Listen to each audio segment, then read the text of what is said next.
दोस्तों, स्वागत है हमारे YouTube चैनल में RTM यूनिवर्स के नॉलेजेबल फ्रेंड्स। आज हम हमारे देश इंडिया का वो महान और अद्भुत मकबरा के बारे में जानेंगे जिसे दुनिया के 7 अजूबों में से एक अजूबा भी कहा जाता है। तो दोस्तों, आप वही सोच रहे हैं जिसके बारे में मैं आपको बताने वाला हूँ। द ताजमहल, जिसे मुगल साम्राज्य के एक बादशाह ने अपने बेगम यानी मुमताज़ की याद में बनवाया था।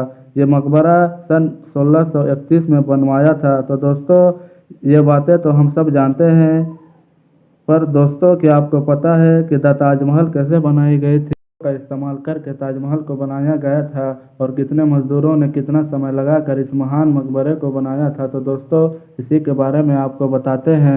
ये हुआ कि दुनिया में बेशुमार बड़ी बड़ी बिल्डिंग्स वगैरह सीमेंट से ही बनाए जाते हैं और बहुत लंबे समय तक खड़े रहते हैं। लेकिन दोस्तों, आपको जानकर यह हैरानी होगी कि ताजमहल बिना सीमेंट का ही बनाया गया है। तो फिर करीब 390 सालों तक से अभी तक इतनी मजबूती से खड़ा है।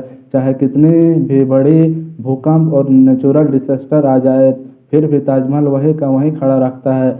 आखिर बाद ताजमहल वहीं का वहीं कैसे खड़ा है? तो दोस्तों, क्या आप जानते हैं उस समय ताजमहल कितने रुपयों में बनाया गया होगा और क्यों ताजमहल यमुना नदी के सामने ही बनाया गया है? तो दोस्तों, आपको बताता चलूं कि ताजमहल को बनाने में बहुत सारी सेमी प्रेशियस स्टोन्स का इस्तेमाल किया गया है, जैसे कि अकीक, यमीनाइट, फिरोजा, लजवाड़, मुंगो, सुलेमानी। ये सब पत्थर यूज किए गए थे जो कि बहुत रेयर स्टोन थे और ये स्टोन रसिया, उज्बेकिस्तान, ईरान, इसराइल ये सब देशों में पाया जाता है और उन्हें भारी कीमतों में मंगाए गए थे। दोस्तों, इसमें कुछ अल्ट्रा रेयर स्टोन्स भी यूज किए गए थे, जैसे तिलई, पाई, जहर, अजूबा, नखाड़, जो कि इतने रेयर है कि पता नहीं शाहजहां ने इन स्टोन्स को कैसे अरेंज किया होगा।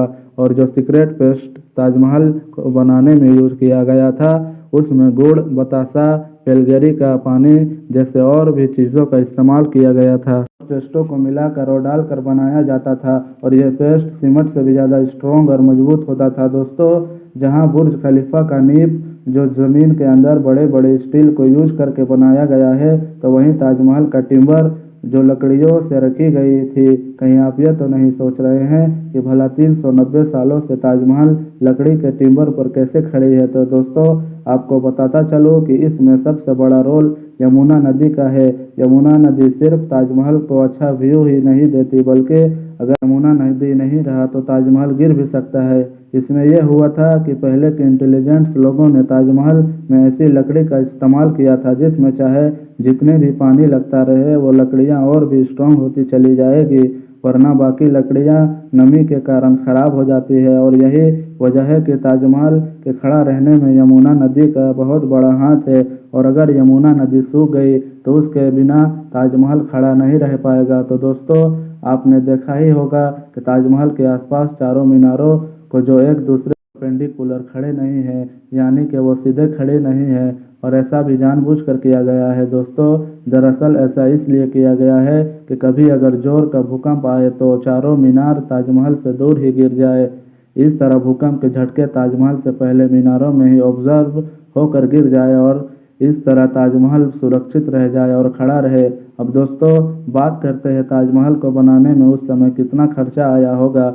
आप जानते ही हैं कि उस समय 1 रुपये की कीमत बहुत ज़्यादा हुआ करती थी और अगर एक्सपर्ट की कैलकुलेशन की बात करें तो आज के समय में करीबन 1 से 2 बिलियन डॉलर यानी कि करीब 8 से 10 हजार करोड़ रुपए खर्चा हुआ था। और दोस्तों, ताजमहल को बनाने में करीब 22,000 मजदूरों को काम पे लगाया गया था और करीब 22 सालों में ताजमहल को बनकर तैयार होने में वक्त लगा था। दोस्तों, आज के लिए इतना ही। मिलते हैं अगली वीडियो पे। अगर वीडियो अच्छी लगी हुई होगी तो वीडियो को लाइक करें और सब्सक्राइब करें और अपने दोस्तों के साथ शेयर करें।